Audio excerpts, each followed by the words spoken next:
Hi everyone, this is my heroic demonic Inquisition video. This is our first kill, so it's a little sloppy, but in the tanking end we were just fine. So I'm going to break down where to stand, what to do, and how to handle everything as a tank. Let's start with the talents. Talent-wise, I would run with Abyssal Strike because we're cleaving most of the fight, Fallout, Flame Crash, Fracture, Concentrated Sigils, Spirit Bomb, and then for this fight I would use Demonic Infusion, because looking at the damage breakdown, 80% of all the damage I was taking was physical damage. So there really isn't much magic damage, where Soul Barrier would be awesome. So it's all physical, you want DS uptime, I would run with Demonic Infusion. In the video I used Soul Barrier because I didn't know how the breakdown was going to work yet because it was our first night. But on repeat kills, I will use Demonic Infusion. Gear-wise, Dark Moon card, huge for any fight that's physical. Highly recommend using it. Legendary-wise, I use the Trinket and the Neck. Other options is I would also go with, let me look at loot here. The belt is good for damage. The pants are really good, probably BIS, due to the extra charges of Demon Spikes, especially coupled with Demonic Infusion. But the boots would not be too bad because you're cleaving off of 2 adds most of the time. You could use Safus if you were in the interrupt rotation. We're going down to the cage a lot, so down there this would not be useful, but you could get some value out of this.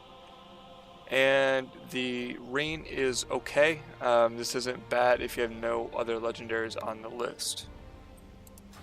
Other gear, if you have the 2-piece tier 20, that is highly recommended. The 4-piece tier 19 and the 4-piece tier 20 is not useful at all. The consumables, same as always. Agility Flask, Feast. Make sure you're Havoc when you eat the Feast. If you don't have a feast, use versatility food. And potions, I used either Prolonged Power or Old War. Wherever Old War is, there. And that really is the setup. So let's go ahead and look at the video. Alright, so here we are. The Inquisition has 2 bosses. You have Atragon and Balak. I think it's Balak. The Balak does not be tanked. It just randomly targets people, does not move. You don't have to tank Balak at all. But Atragon, you will have to tank. Now, the extra mechanic here is that the tanks and everybody else gets Torment. If you hit full Torment stacks, you become worthless until you go down and you confess. So the goal is to switch before you hit full stacks, and you'll see us doing that in this video. This can be 3 tanked. It'll probably make it easier, but it's not needed. We only 2 tank this. You'll see the rotation is pretty straightforward, but if your guild decides to 3 tank it, it will work fine. So disclaimer here, there's a lot of complaining in Discord about Atragon blowing people up, so it's good to let your healers know that Atragon can hit you for 4 million. I'm looking at the damage here. Average swing was 2.3 million damage, but his max swing was 4 million. So healers have to keep you topped off, or you can just explode. With that being said, you need to keep up Demon Spikes. Whenever you're tanking Atragon, you need Demon Spikes up the entire time. Which is why Demonic Infusion is preferred, if you will. So how the position in this fight is, we're going to tank both adds next to each other for as much as we can. There's 2 exceptions. When Balak casts, I forget what it's called, we'll look at it in the video. And then when Atragon does Bonesaw and starts spinning, at those points you need to spread him out, because if you hit him as he's spinning, or you hit Balak as he's channeling, you get more Torment. So you spread him out, and once they finish, you group them back up. So on the pull, I start with the Fiery Demise window rotation, Fiery Brand, Immolate, Soul Carver, get ready for Spirit Bombs. You Bloodlust in the pull. So keep them next to each other so you can cleave off both of them. Make sure you have Demon Spikes up as much as possible. My Demon Spike uptime is probably lower than it should be just because I'm raid leading, so I'm watching and not watching myself as much as I should. Your Torment bar is up top. When it's about 3/4 full is when we go ahead and do the switch. So right now we just keep them next to each other, nothing's changing. There is a knockback from time to time. Alright, so right now you see Bella casting Fell Squall. At this point, if you hit him, you'll get more torment. So what you should do is you should move Atragon over here a little bit so Cleave doesn't accidentally hit Bellic. So I'm going to move him away. Well, actually I went downstairs. So if you notice, my torment was past 3/4, so I went downstairs. But if you were upstairs, you would just offset him just a little bit, which you'll see later in the video. So we go downstairs, and you just tank this ad. It does not hurt at all. Just dodge the circles, and anybody that has high torment also come downstairs. And they're going to drop orbs everywhere. So, right there. So here's an orb. When you pick up an orb, you lose torment. So the goal is you stay down here and you tank this ad, and anybody that needs to come down comes down. Pick up orbs and leave. And you have to stay down here, I don't know, about 30 seconds. And after that you have to go back up to taunt. The longer you're down here, the more damage a stacking dot will hit you for. I believe it's shadow damage, if I remember correctly. It is shadow damage, okay. It's called Soul Corruption.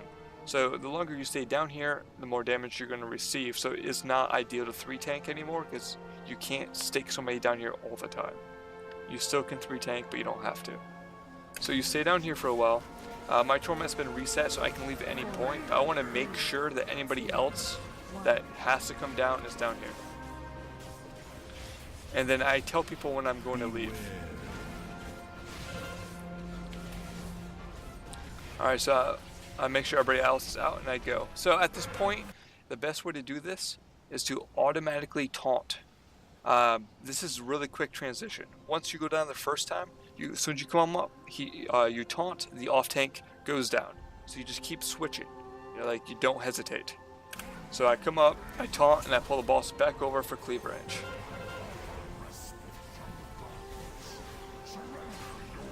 The other tank's already downstairs tanking.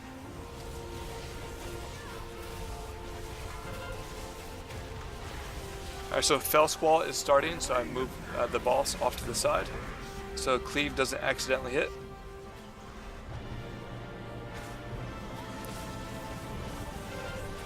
That might not be far enough, but I risked it. Alright, once Fell Squall is done, you move him back over. Alright, so as soon as the off tank comes back up, we want to jump down. Now, Bonesaw is a giant AoE that the boss does, and it does damage and gives torment. So what you want to do is, once he casts it, is to jump away on this side of the room. And nobody should be over here. He has a slow on him.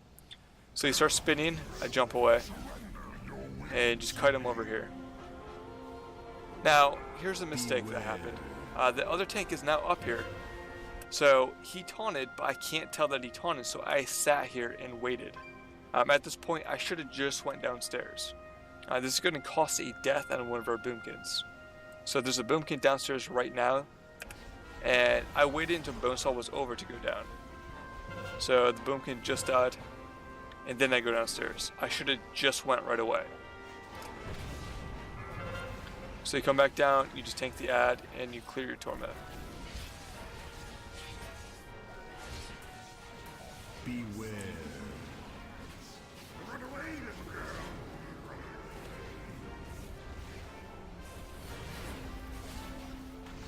So nothing big here, just dodge circles, pick up orbs, and stay down here long enough that there's enough people to get the orbs that they need.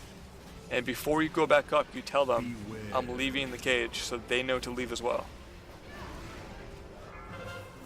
So as soon as you come back up, you want to taunt the boss off, and then the off tank goes downstairs.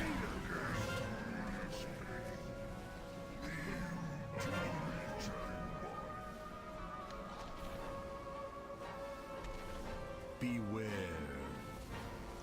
And this is it, guys. This is the rotation. It's not too bad. The only thing that's quote-unquote hard, as you saw right there, is he can chunk you.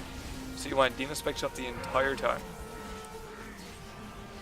And let your healers know that you can be chunked.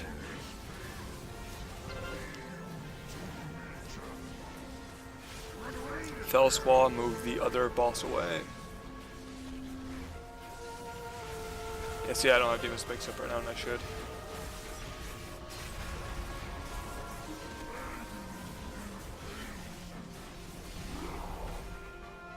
Alright, he came up, taunted, I go back down. Beware. 4, 3, 2, 1.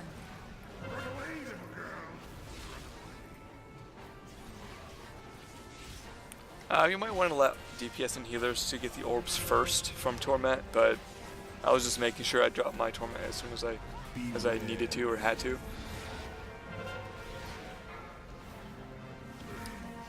Come back up, taunt the boss back off.